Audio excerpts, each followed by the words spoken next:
guys, more and more women are starting to prefer more eco-friendly alternatives than your standard store-bought pads, and I am here for it. So, here's a tutorial on how to make your own homemade reusable menstrual pads. Let's get to it. So you're going to need an iron, pins or clips, scissors or a rotary cutter, some snaps, and a snap fastener tool. If you don't have the snap fastener tool, I believe there are a couple other ways to attach snaps, so just go ahead and research that.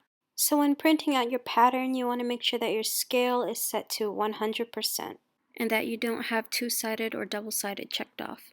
And then you can go ahead and click print. This pattern comes in 3 different sizes, and today I'm going to be using the 10-inch size. So I'm going to start by cutting all my pieces out. You'll need 2 pieces of outer fabric. You can use the same fabric for both pieces, but today I'm going to use 2 different ones. Gray cotton flannel for the side touching the body, and this decorative cotton butterfly fabric for the other side. This pattern includes a chart listing different kinds of fabric that you can use for the core, depending on whether you want to make a pad for a light, medium, or heavy flow.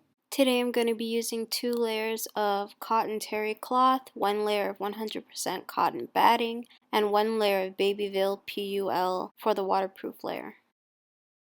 Now we're going to cut our fabric, so I'm going to place the side of the pattern piece that says cut on fold against the folded edge of this decorative fabric.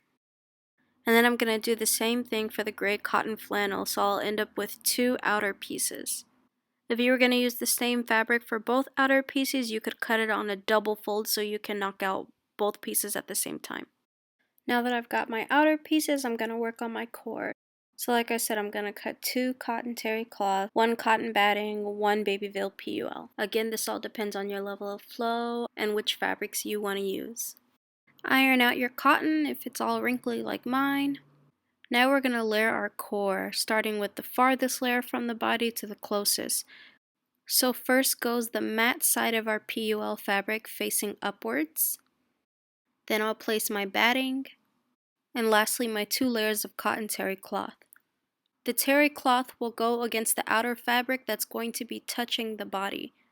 You want your primary absorbing fabric, which would be the terry cloth, closer to the body, and the waterproof layer as the very last layer.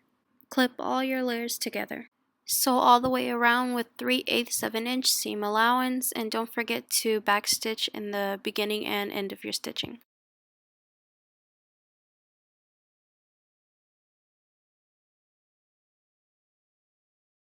Place the terry cloth side down against the wrong side of your outer fabric that's going to be against the body.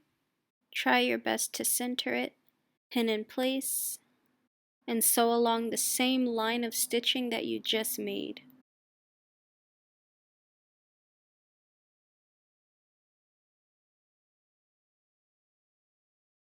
This is what it looks like so far, and now you're going to stitch right along the edge of the core. Place your 2 outer layers right sides together and pin in place. Sew around the pad with a 3/8 of an inch seam allowance, making sure to leave about 1.5 inch gap in the middle of one of the wings. This will be a little bit easier to sew if you sew with the core facing upwards so that the pad lays flat.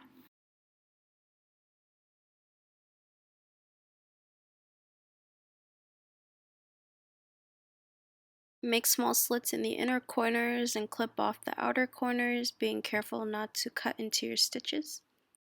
And turn the whole thing right side out. Use something dull to push out all the corners and seams. And give it a quick iron on the side that the PUL fabric is not under, which would be the side that goes against the body. Fold in the edges of the side we left open and press it in place. Sew around the pad with 1/8 of an inch seam allowance, making sure to catch those edges that you folded in.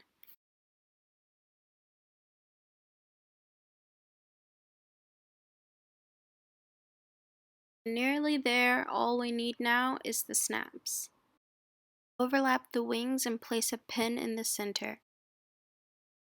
Then mark the spot where the pin is on both wings. This is where you're going to place your snaps.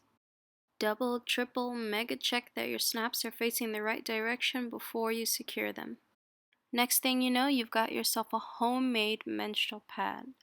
It's that easy. I will leave a link to my Etsy shop in the description so you can go ahead and purchase this pattern if you'd like. Try it out and let me know what you think. Thanks so much for watching. Please like, comment, and subscribe, and take care. Bye-bye.